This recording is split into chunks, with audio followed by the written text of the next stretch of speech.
Okay, I got a question on number 1 of chapter 15.7. So in this chapter, we're using non-parametric statistics to see whether the distributions of these three uh, variables are the same.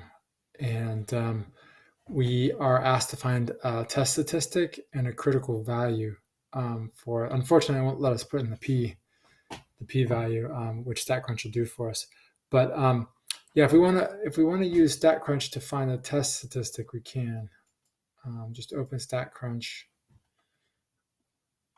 with the data, and we go to Stat Non-Parametrics. Then here's the Kruskal-Wallis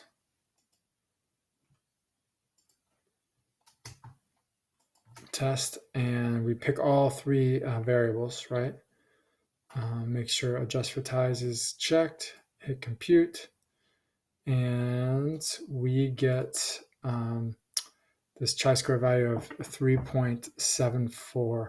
You might notice that it's different than the one that StatCrunch is asking for or shows as the correct answer here. But you'll also notice that if this is rounded to 2 decimal places, the correct answers are either this, and I'm guessing this is from StatCrunch, and this is from, say, the table. Or no, this would be the computed value, like if you were computed by hand. Sorry. So it will definitely accept the StatCrunch one. Okay. Unfortunately, we can't get the critical value we can only get the p-value, not the critical value from StatCrunch. So on part B, we actually have to go to the tables. And if you open up the textbook online, or it's actually easiest if you have the print textbook.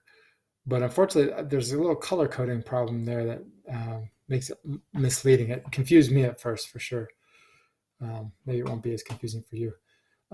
But you see that you go to the Appendix A tables, and you start with Table 1, which is random numbers. It takes forever just to hit page next. So I found out a little trick. You can hit, to get to the Kruskal-Wallis critical values, just hit page A31. That takes you to appendix page 31. And it'll take you right there. You don't have to page through, because there's 31 tables, and some of them are more than one page. So you'll just be clicking on the right arrow forever to get here. Okay. So we're looking at the table, and the first thing you realize is that we need to find out, the sample size of each of our data sets. And so going back to StatCrunch, which is here, okay, it looks like each of them have four values.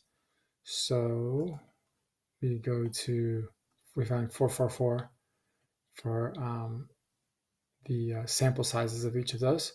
And then we're looking at the question asks for a 5% level of significance. So we just try to get as close as we can. Here's like almost a 1%. Here's a 1.1%. This is real close, 0.049. That's really close to 5%. This is pretty close to 5%, but this one's closer. So we're really going to use this 5.6923. Oh yeah, so it's already in here. 5.6923 for the critical value. Okay. And you see the student that asked the questions already figured out that we reject here, right? Because the test statistic is less than the critical value. Okay. So I hope that helps a little bit on this. It's too bad we can't do it all in StatCrunch. If they just asked for the p-value, we'd be fine. But still, we can.